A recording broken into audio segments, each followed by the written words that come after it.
بسم اللہ الرحمن الرحیم۔ السلام علیکم۔ مفہوم حدیث ہے کہ نبی اکرم صلی اللہ علیہ وسلم نماز کے بعد مسجد میں تشریف فرما تھے۔ اصحاب رسول صلی اللہ علیہ وسلم گھیرا ڈال کر بیٹھے ہوئے تھے۔ نبی اکرم صلی اللہ علیہ وسلم کے لب مبارک سے الفاظ کے پھول جھڑ رہے تھے اور ان موتیوں کو اصحاب رسول صلی اللہ علیہ وسلم اپنے ذہن کے گچھوں میں پرو رہے تھے کہ اچانک نبی محتشم صلی اللہ علیہ وسلم نے مسجد نبوی کے ایک دروازے کی طرف دیکھا اور ایک خبر دی جس کو صحابہ اپنے حواس خمسہ سے جاننے سے قاصر تھے، کیونکہ دروازے پر کوئی نظر نہیں آ رہا تھا، لیکن رسول کریم صلی اللہ علیہ وسلم کی چشمان مبارک اس آتے شخص کو دیکھ رہی تھی، بلکہ آپ صلی اللہ علیہ وسلم کو اللہ نے ایسے ایسے علوم سے بھی نوازا تھا جس کا ادراک ہم اپنے ذہن سے کر نہیں سکتے۔ آپ صلی اللہ علیہ وسلم نہ صرف اس شخص کو دیکھ رہے تھے بلکہ آپ کو یہ بھی معلوم تھا اس شخص کا عمل کیسا ہے، اور اللہ نے اس شخص کے لیے جنت کی مہر بھی لگا دی ہے۔ آپ صلی اللہ علیہ وسلم نے فرمایا، اس دروازے پر ابھی ایک جنتی اندر داخل ہوگا۔ صحابہ رضوان اللہ علیہم اجمعین نے اپنی نظریں دروازے پر جما دیں کہ رسول کریم صلی اللہ علیہ وسلم نے خبر دی ہے تو یقیناً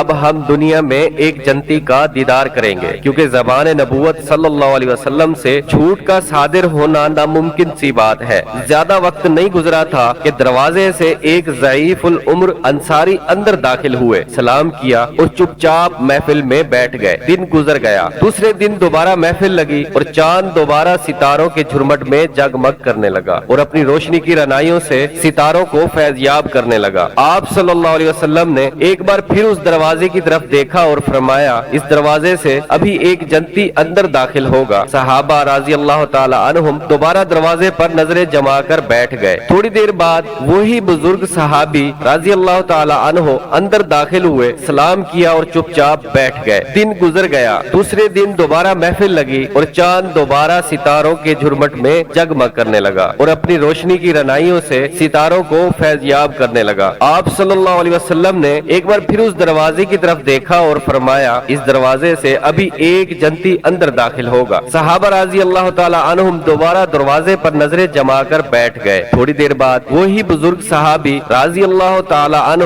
اندر داخل ہوئے، سلام کیا اور چپ چاپ بیٹھ گئے۔ تیسرے دن بھی اللہ کے حبیب صلی اللہ علیہ وسلم نے فرمایا، اس دروازے سے ابھی ایک جنتی اندر داخل ہوگا، اور اس دن بھی وہی صحابی تیسری بار اندر داخل ہو گئے۔ محفل میں ایک ایسے صحابی بھی موجود تھے جن کی عبادت گزاری انتہا کو چھو رہی تھی۔ وہ رات بھر عبادت کرتے تھے، صبح روزہ رکھتے تھے اور دن میں ایک قرآن مجید ختم کرتے تھے۔ ان کی یہ عبادت گزاری دیکھ کر حبیب کبریا صلی اللہ علیہ وسلم نے ان کو حکم دیا کہ اپنی جان پر سختی نہ کریں، آپ رات کو آرام کریں، ایک دن چھوڑ کر ایک روزہ رکھیں اور 3 دن میں ایک قرآن مجید ختم کیا کریں۔ ان کا نام حضرت عبداللہ بن عمرو بن العاص رضی اللہ تعالی عنہ تھا۔ یہ عبادت گزار ترین صحابی تھے۔ یہ تینوں دن رسول عربی صلی اللہ علیہ وسلم کی محفل میں موجود تھے۔ یہ اس غیر معروف انصاری صحابی کے بارے میں یہ بشارت سن کر حیران رہ گئے اور انہوں نے سوچا یہ شخص یقیناً مجھ سے زیادہ عبادت کرتا ہوگا۔ چنانچہ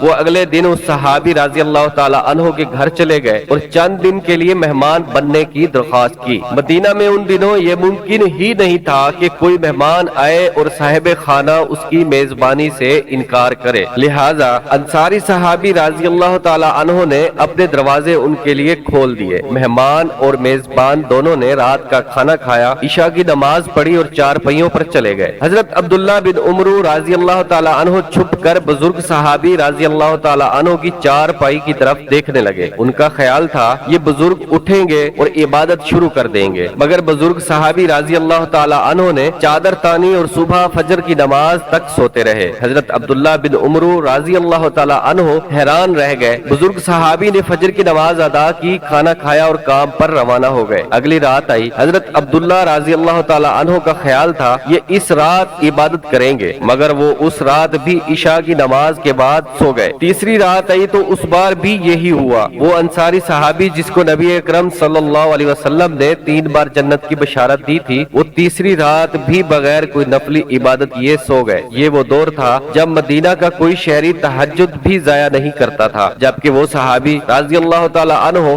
صبح فجر کی نماز کے وقت اٹھتے تھے۔ حضرت عبداللہ بن عمرو بن العاص رضی اللہ تعالی عنہ پریشان ہوئے اور انہوں نے چوتھے دن بات کھول دی۔